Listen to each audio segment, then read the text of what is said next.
আসসালামু আলাইকুম। যাদের ফেসবুক পেজে কন্টেন্ট মনিটাইজেশন পলিসি ইস্যু চলে আসছে, অর্থাৎ আপনার ফেসবুক পেজে পলিসি ইস্যু দেখা দিছে, তো আজকের ভিডিওটা মূলত তাদের জন্য। এবং আজকের ভিডিওর মাধ্যমে আমি আপনাদের একটি সম্পূর্ণ সমাধান দেওয়ার চেষ্টা করব।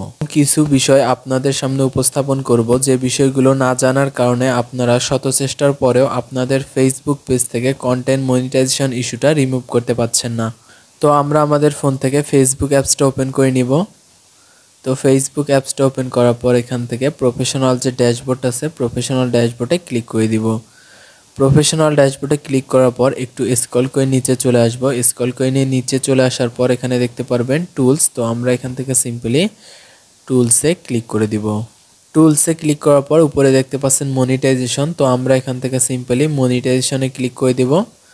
মনিটাইজেশনে ক্লিক করার পর এখানে দেখতে পাচ্ছেন your page lost access to some monetization tools.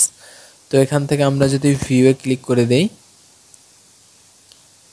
তারপর এখানে দেখতে পাচ্ছেন your ability to earn is limited, অর্থাৎ আমার ফেসবুক পেজের যে মনিটাইজেশন টুলসগুলো আছে সেগুলো কিন্তু লিমিটেড করে দেওয়া হয়েছে।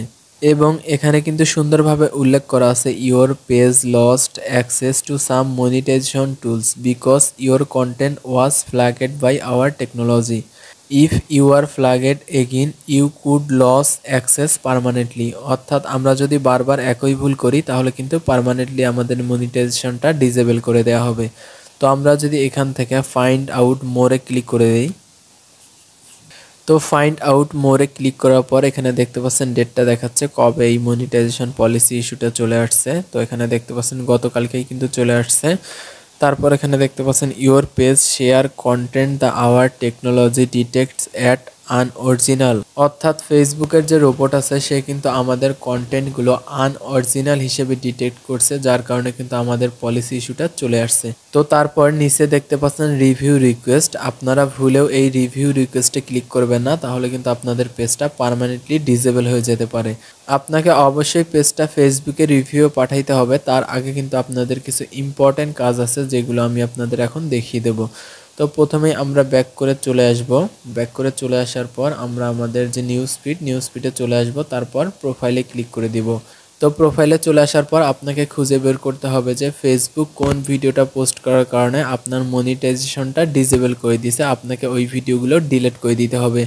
তো আপনার পেজটা যদি ছোট হয়ে থাকে, অর্থাৎ পেজে যদি খুব কম সংখ্যক ভিডিও থাকে, তাহলে এখান থেকে আপনারা ভিডিওতে ক্লিক করে দিবেন এবং আমি সাজেস্ট করব আপনারা আপনাদের পেজ থেকে সমস্ত ভিডিও ডিলিট করে দিবেন। এবং ফটোসে ক্লিক করার পর সেখান থেকে আপনারা আপনাদের পোস্টের ক্যাপশনগুলো চেক করে নেবেন। ক্যাপশনে যদি কোনো প্রকার ঝামেলা থাকে সেক্ষেত্রে আপনারা ফটোও ডিলিট করে দিতে পারেন। সব থেকে বেস্ট হবে আপনারা যদি আপনাদের ফেসবুক পেজ থেকে সমস্ত ফটো অ্যান্ড ভিডিও ডিলিট করে দেন। তো ডিলিট করার পর আবারও ব্যাক করে চলে আসবেন। ব্যাক করে চলে আসার পর আপনারা আবারও প্রফেশনাল ড্যাশবোর্ডে ক্লিক করে দিবেন। তারপর টুলসে ক্লিক করার পর আবারও মনিটাইজেশনে ক্লিক করে দিব। মনিটাইজেশনে ক্লিক করে দেওয়ার পর আবারও ভিউয়ে ক্লিক করে দিব। ক্লিক করে দেওয়ার পর এখান থেকে ফাইন্ড আউটে ক্লিক করে দিব। ফাইন্ড আউটে ক্লিক করে দেওয়ার পর আপনারা যখন আপনাদের প্রোফাইল থেকে অথবা পেজ থেকে সমস্ত ভিডিও এবং সমস্ত ফটো ডিলিট করে দিয়েছেন, তারপর এখান থেকে আপনারা রিভিউ রিকোয়েস্টে ক্লিক করে দিবেন। তো রিভিউ রিকোয়েস্টে ক্লিক করার পর এখানে দুইটা অপশন দেখতে পারবেন। এখান থেকে অবশ্যই যে সেকেন্ড অপশনটা আছে সেটা সিলেক্ট করে দিবেন, তারপর কন্টিনিউয়ে ক্লিক করে দিবেন। কন্টিনিউয়ে ক্লিক করার পর এখান থেকে সাবমিটে ক্লিক করে দিবেন। সাবমিটে ক্লিক করার পর এখান থেকে ডানে ক্লিক করে দিবেন। তারপর আপনার রিকোয়েস্টটা কিন্তু ফেসবুকের কাছে চলে যাবে। এখানে দেখতে পাচ্ছেন ইন রিভিউ, নিচে দেখতে পাচ্ছেন most people hair back in less than 7 days, অর্থাৎ এখান থেকে আপনাকে 7 দিনের মধ্যে একটা ফিডব্যাক দেওয়া হবে। সেক্ষেত্রে আপনার যদি পেজে কোনো রকম সমস্যা না থাকে তাহলে কিন্তু আপনার যে ফেসবুকের রেস্ট্রিকশনটা সেটা তুলে নেওয়া হবে। সেক্ষেত্রে আপনার পেজটা রিভিউ রিকোয়েস্টে পাঠানোর আগে অবশ্যই আপনার প্রোফাইল থেকে সমস্ত ভিডিও এবং ফটো ডিলিট করে দিবেন।